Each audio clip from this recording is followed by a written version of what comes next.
E aí, pessoal, no vídeo de hoje do canal, a treta de Galo e Pablo Maia. E mais análises. O São Paulo é melhor que o América e que Ceará. Então, mais São Paulo, mais gol. Notícias do dia. Vamos pro vídeo. O objetivo são as Copas e o time já tem partida marcada para a próxima quarta-feira contra o Ceará pela Sul-Americana. Tem uma vantagem de 1-0 no primeiro jogo aqui no Morumbi. Eu quero ir melhor no Brasileiro, eu quero fazer meu melhor, eu faço, o time faz seu melhor no Brasileiro. Mas são circunstâncias que elas foram, eu te digo, a virada de chave foi no jogo que nós vencemos o Palmeiras por 1-0 no Morumbi, Campeonato Brasileiro, e nós estaríamos a 3 pontos, se eu não me engano, do líder. E aí nós tomamos uma virada nos acréscimos e ficamos a 9. E aí tivemos que repetir o mesmo time contra o Palmeiras, e foi ali que as coisas começaram a desencaixar. Aí nós demos prioridades às Copas, porque nós não conseguimos jogar a cada 3 dias, mantendo o mesmo time, e nós em alguns setores, em outros não. Por exemplo, hoje jogou o Nicão. Se o Luciano não tivesse tomado o 3º cartão amarelo, seria importante a entrada dele no lugar do Nicão. Mas ele tomou, ficou fora. Então nós temos um elenco mais curto, né? Apesar do São Paulo. Agora, no jogo contra o Flamengo, não dá para negar a superioridade do Flamengo, né? Não dá para negar a superioridade. Ah, o São Paulo perdeu com o Marcos Guilherme. Aí o São Paulo contrata de novo o Marcos Guilherme. Sabe? É insistir no erro. É insistir no erro. Ah, o São Paulo persiste em situação. O São Paulo, na minha visão, tem uma aposta a fazer. E eu acho que essa aposta já está colocada à mesa. Qual é? Ganhar a Copa Sul-Americana. Ganhar a Copa do Brasil. E ir para as Copas. Mas vai suar, hein? Mas está partindo para isso. Segurar os dois resultados vai suar, hein? Na verdade, caiu de paraquedas ali, né, Pascoal? Porque o Rogério sempre deixou muito claro que a prioridade era não passar o que o São Paulo passou ano passado no Brasileiro. Está a 6 pontos da zona de rebaixamento agora. Tanto que nas Copas, nas primeiras partidas, era o time reserva. Era o time reserva, poupava na Sul-Americana até chegou a colocar um time meio que terceiro, bastante jogadores da base. 20, E aí, à medida que foi passando, aquela história vai mudando. Situação financeira do clube, qual é? Opa, posso beliscar um dinheirinho ali, ao invés de ter 38 rodadas, eu posso beliscar com 6 jogos, com 4 jogos. Né? Então, eu acho que mudou bastante. E o Rogério Ceni, eu acho que ele foi bem sincero ali Eu gostei dessa entrevista dele, né? Sobre as dificuldades, por que ele jogou contra o Palmeiras, depois manteve a equipe e tal. Na verdade é que o São Paulo não tem um elenco que tem Atlético, que tem Palmeiras e que tem Flamengo. Eu acho que não tem nenhum outro. Acho que nenhum outro time. Acho que não tem em quantidade nem qualidade. Nem quantidade e qualidade. Eu acho que esses 3 times, eles estão acima dos outros. Então. Eles estão bem acima dos outros. Os outros times, eles podem até ter 24, 25 jogadores, mas eles têm uma defasagem em termos técnicos e táticos em relação aos reservas, né? Os titulares e os reservas, que quando o time precisa mexer bastante, você consegue ver, ou mexe um, mexe dois. A realidade do São Paulo é essa. Eu concordo e acho que esse é um argumento válido para o Campeonato Brasileiro. Mas não vai poder ser válido para as Copas. Não, porque... Para a América e para Ceará. Se a aposta é essa... Não, porque ele fez essa aposta. Agora tudo bem, por isso que eu tô falando. Se chegar no meio de semana, não conseguir segurar resultado contra um, não conseguir segurar resultado contra outro, aí não vem falar de elenco. Tem a Copa Sul-Americana no meio de semana, perfeito? Perfeito. Mas o elenco do São Paulo é tão abaixo do Fluminense e do Corinthians? Não. O próprio Rogério Ceni disse que o 4º melhor elenco do futebol brasileiro é o Fluminense. Tá lembrado disso, Zinho? Ele disse. Mas aí eu não concordo. Eu acho assim, Zinho, eu acho que o time do São Paulo eu não vejo acima não, porque o time do São Paulo tem muitos garotos. E esses garotos... acima não, mas não é muito pior não. Não, mas eu não vejo também no mesmo nível não. Eu acho que o time do São Paulo tem muitas limitações. Por exemplo, o Miranda não é mais o mesmo Miranda. O próprio, por exemplo, o ataque, o Caleri é o cara que... O São Paulo depende do Caleri. Quando o Caleri não joga, não tem jogador na área. No Brasileiro, o São Paulo está atrás do Santos e atrás do América. Sim, mas eu acho que essa é a realidade.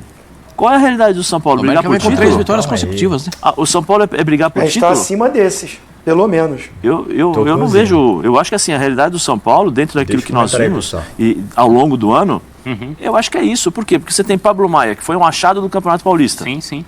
Porque o Luan não consegue jogar. Até então, o São Paulo não tinha um jogador nessa posição, então ele improvisava, chegava. Né? O Nestor faz assim, tem partidas que ele arrebenta. Tem partidas que você não lembra, que você não vê o Nestor em campo. O Igor Gomes... Né? Então, essa inconstância, essa irregularidade de determinados jogadores, aí você fala, eu vou tirar o Igor Gomes, você vai colocar quem? Vou tirar o Rodrigo Agora Nestor tem para o fazer tal Galopo, né, função. que pode dar essa... Sim, mas ele está chegando agora. Como é que vai ser a inserção dele no time? Como é que ele vai se encaixar nas peças? Jogando tudo, Sim, ele chegou no domingo, chegou na terça e jogou na quarta. Felipe Alves também, né? Felipe Alves chegou. O São Paulo titular. O São Paulo teve esse problema com o Jandrei, que é uma joelhada que ele levou nas costas do próprio companheiro, do Léo, numa jogada dentro da grande área, e acabou perdendo o goleiro. Perdeu o Arboleda, um dos o Arboleda, o melhor zagueiro do São Paulo, não joga. Então, o São Paulo tem alguns problemas. Por exemplo, quando o Rogério coloca o Rafinha de zagueiro, terceiro zagueiro, é um baita problema pro São Paulo. O Rafinha pode jogar aberto de lateral direito, não pode jogar de terceiro zagueiro. Porque ele não tem velocidade para acompanhar e não tem tamanho de zagueiro. Então cria um problema pro São Paulo. Então existem algumas coisas, por isso é que eu não critico o Rogério Ceni. Porque eu acho que ele tá fazendo um trabalho muito bom no São Paulo. Não, eu também acho, Pascoal. O meu ponto só é o seguinte, esse argumento, para mim, não pode ser válido na Sul-Americana e na Copa do Brasil. Porque aí ele está enfrentando times que são iguais, para não dizer piores que o dele. E com vantagem pro jogo da volta, nos dois casos. Ainda mais com vantagem. Então, claro, se a vida dele seguir nas Copas, cara, tá de bom tamanho. Se a vida dele seguir bem nas Copas, eu entendo que é o que dá para fazer. Mas eu não, assim... Eu tentando entrar na cabeça do Rogério, caso, por exemplo, vai jogar contra o Ceará, e no Ceará, né? Lá, como a gente fala na rádio, né? Em Ceará, né? Sei. É um jogo pau a pau. Pra mim, eu não vejo o São Paulo com toda essa superioridade. A vantagem de 1-0. E é um resultado plausível. Você fala assim, o São Paulo perdeu pro Ceará. Hoje, é uma situação natural dentro daquilo que eu vejo o São Paulo jogando, as partidas do São Paulo. Né? Eu não vejo assim, vai jogar com o Ceará lá em Fortaleza e é o grande favorito, a ganhar de 2-3-0. Não vejo não, eu vejo pau a pau e o Ceará...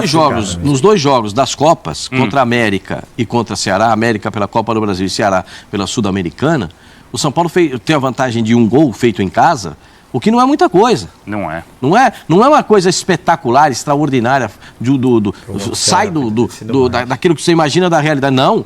Tanto o América vem em ascensão no Campeonato Brasileiro. Não, e outra, perdeu o pênalti aqui. Tudo bem que na Sul-Americana o São Paulo também perdeu, mas na Copa do Brasil o América perdeu o pênalti daquele jeito aqui, né, Pascoal? Também, né? Então, que pênalti bem... Nem fala nada pra ninguém. Aquele pênalti foi um negócio de maluco. E aí o São Paulo... falaria assim, Jesus! Aquele pênalti foi um negócio de doido. Agora, o São Paulo tem perspectiva de passar nas duas competições das Copas. Tem. Então eu acho que o São Paulo tem que apostar nisso. Por isso é que ontem também tirou alguns jogadores titulares. O Caleri foi entrar depois, entendeu? Dá pra gente entender uma situação do São Paulo Futebol Clube. Agora... Eu não consigo entender, muitas vezes, porque o São Paulo levou tanto tempo para montar um elenco. Estão chegando jogadores agora. Está chegando um centroavante, daqui a pouco vai chegar mais um jogador. Diria o mesmo amigo meu, Larjan. Bufunfa. Mas eu acho que o pensamento do Rogério é exatamente esse. Já falei algumas vezes, eu acho o Rogério muito inteligente para mapear os cenários onde ele está inserido. E o Rogério sempre foi bem característico como técnico, né, a carreira curta, de bons trabalhos em pontos corridos. Ele foi muito bem no Fortaleza quando ele conseguiu o título da Série B e o Fortaleza foi muito regular. Ele conseguiu um título da Série A com o Flamengo também, indo muito bem. Só que agora ele percebe que ele não tem um elenco para sustentar pontos corridos. E olhando para as Copas, é um título importante, tanto da Copa do Brasil quanto da Sul-Americana, leva para a Libertadores e aí... O Campeonato Brasileiro passa a ser um campeonato de sobrevivência. Ele não pode ficar ali embaixo. Ele não pode ficar na parte de porque baixo. Aí ele vai disputar. Porque o São Paulo disputa 3 competições. Não, ele não disputa o título do Brasileiro. Só que ele vai precisar, talvez, disputar para não ficar na parte de baixo. Por isso que Bora falar agora sobre a derrota no São Paulo, com direito à briga dentro e fora do campo. São Paulo recebeu o Flamengo, o São Paulo com alguns reservas e o Flamengo com um time totalmente reserva. O Flamengo logo de cara abriu o placar com o Lázaro. O São Paulo pressionou, especialmente no segundo tempo, criou oportunidades para empatar, mas em um dos últimos lances do jogo acabou levando 2-0 contra-ataque puxado e concluído pelo Gabigol. E foi justamente esse lance que causou a briga entre o volante Galopo, meio-campista Galopo, e o volante Pablo Maia. Só para você entender. O Pablo Maia tinha a bola na ponta direita e ele podia cruzar. Ele acabou tocando forte para o Rodriguinho, que tomou a decisão errada, perdeu a bola para o Arrascaeta, iniciou-se o contra-ataque, o Everton Ribeiro tocou para o Gabigol e saiu o gol do Flamengo. Assim que saiu o gol, o Galopo, recém-chegado, foi reclamar com o Pablo Maia, pedindo que ele tivesse mais atenção, que era para ter cruzado a bola. Dessa maneira, o São Paulo poderia até ter buscado o gol de empate em vez de tomar o 2-0. Pablo Maia não gostou, reagiu e quase foi às vias de fato com o Galopo dentro de campo. A discussão seguiu até os vestiários e o Rogério Ceni contou na entrevista coletiva pós-jogo que precisou interceder dentro do vestiário para que a coisa desse uma acalmada. Perguntaram para ele se isso era normal e o Rogério tentou colocar panos quentes, dizendo que prefere que se discuta dentro e fora do campo do que ele tenha jogadores extremamente apáticos que aceitem a derrota. Eu nem acho que esse é o maior dos problemas, mas o torcedor do São Paulo nas redes sociais elegeu o Pablo Maia como culpado e decidiu que quem tem razão nessa história é o Galopo. Outra curiosidade: vários jogadores da base do São Paulo têm sido criticados por torcedores. Há a impressão de que eles saem do CT de Cotia, onde são muito bem tratados e extremamente mimados, e chegam ao CT do time principal se achando a última bolacha do pacote. São Paulo que não vive uma fase boa, São Paulo que vem no momento de instabilidade no Campeonato Brasileiro. Dos últimos 6 jogos no Brasileiro são 4 empates e 2 derrotas. O time estacionou na metade da tabela com 27 pontos ganhos e agora vai olhar mais contra o rebaixamento do que por qualquer outra coisa. O que pode salvar a temporada do São Paulo são os mata-matas, a começar nessa quarta-feira, partida de volta contra o Ceará no Castelão, Copa do Brasil, ou melhor, Sul-Americana na semana seguinte contra o América na Copa do Brasil. O Tricolor venceu ambos por 1-0 como mandante, agora joga como visitante. O que o São Paulo vai fazer nesse resto de temporada? Quero saber a sua previsão, beleza? E aí, pessoal, assuntos pós-jogo ainda geram polêmica. Para começar, a treta entre Galopo e Pablo Maia. O Léo até chegou a comentar pós-jogo que é normal se estressar, que ele se separou, que só quis acalmar os jogadores, todo mundo só quer vencer. Mas o Galopo cobrou o garoto não gostou não. Vamos ficar de olho. Mas o Rogério, sem entrevista, falou: prefiro o jogador que brigue quando perde do que o jogador que não sinta nada. Mas Pablo Maia vem sendo massacrado nas redes sociais como um dos culpados. E não acho que assim fez um péssimo jogo não. Agora foi uma péssima opção. Naquele momento ele tinha que cruzar a bola, o último lance do jogo.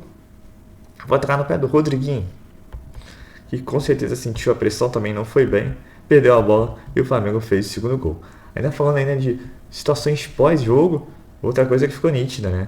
Igor Gomes, a saída do jogador, bastante vaiado.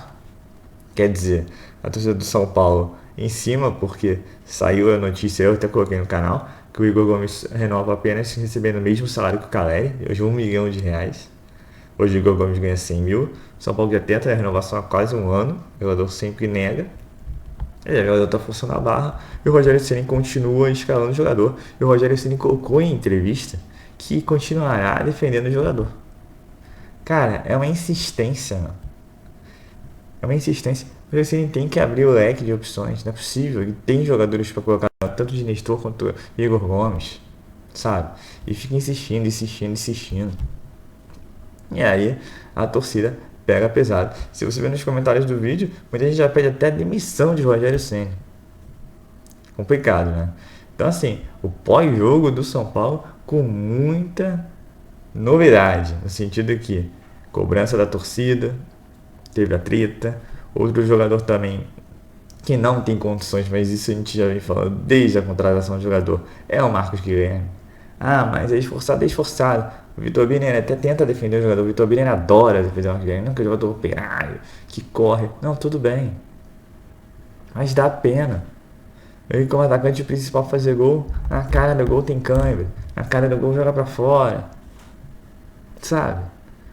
Só falta precisar de um jogador pra resolver, né? Esperemos que Nahuel Bustos seja esse jogador. E, por fim, né? O Reinaldo, né? Pô, é um bom lateral, mas defensivamente é cada falha. Não é possível que ele lance do primeiro gol, o jogador sobe nas costas dele, como se não houvesse ninguém, sabe? Então assim, são situações recorrentes no São Paulo. O pessoal até agora pediu tem gente que até falou do Diniz. Tudo bem, a gente teve boas campanhas e tal, mas foi aquele time também que sabe, que o São Paulo tem tentado se desfazer. Sobraram alguns espólios do Diniz ainda, quando o Igor Gomes, como o Reinaldo, mas o que parece mais e mais, o São Paulo tenta se livrar desses jogadores, né? Porque foi, para quem não se lembra, a campanha mais ganha do Brasileirão. O São Paulo tinha pontuação de distância enorme e entregou o título para o Flamengo. Isso sem contar no vexame do Brasileiro, do Paulista, no vexame da Sul-Americana, sabe? Então assim, a gente, como torcedor do São Paulo, a gente está cansado de sofrer. de passar vexame, né, cara? Não é possível, sabe? Não é possível. O Rogério Ceni em 8 jogos que o Flamengo perdeu os 8. O Rogério Ceni não entende que tem horas que tem que fechar a casinha. E aí eu vou dar um ponto a favor de Diniz. O Diniz, quando jogava no Flamengo, entendeu isso. Ele se fechava, marcava a pressão. E ó, quando o Flamengo dava mão, ele dava o bote. E o Diniz nunca perdeu pro Flamengo. Entendeu? O problema é que o Diniz agora, o que parece, o Fluminense está entendendo que o futebol é resultado, né? O futebol não é só posse de bola. E o Rogério Ceni tem que entender que eu sei que ele gosta de jogar pra frente, que ele gosta de propor o jogo, mas vai ter vezes que o adversário vai ser melhor que você. E aí, pra fechar, colocação do Zé Elias, que o São Paulo não é melhor do que quem está na frente dele no Campeonato Brasileiro. Calma aí, Zé Elias. Calma aí, meu amigo. O desempenho dele teve diversos jogos do São Paulo, foi melhor que o resultado. São Paulo sim tem a obrigação de passar pela América e pelo Ceará. E sim, vai ser difícil. Mas tem que honrar essa camisa aqui. Então é isso, pessoal. A gente coloca as notícias diárias todos os dias, a gente opina, analisa, as diferenças de opinião fazem parte. Mas tem coisa também, né, que não dá pra entrar no ouvido e sair no outro. Né? Então é isso. Eu sou Marcelo Mazorra do canal Mazorra SPFC. Se você quer ficar nas últimas notícias, novidades do São Paulo Futebol Clube, não deixe de se inscrever no canal, ativar o sininho para notificações e se puder nesse vídeo, deixa aquele likezão, tá ok? Saudações tricolores, uma ótima segunda-feira a todos. Quarta-feira é o jogo da vida do São Paulo e valeu! Quer aprender a ter resultados como esse na internet sem precisar aparecer em vídeos no YouTube? Então clica no botão aqui embaixo, faz a sua inscrição no meu treinamento Ranqueamento de Vídeos no YouTube, o Pulo do Gato, que lá eu vou te ensinar tudo o que você precisa saber para trabalhar com o YouTube em vídeos onde você nem precisa aparecer.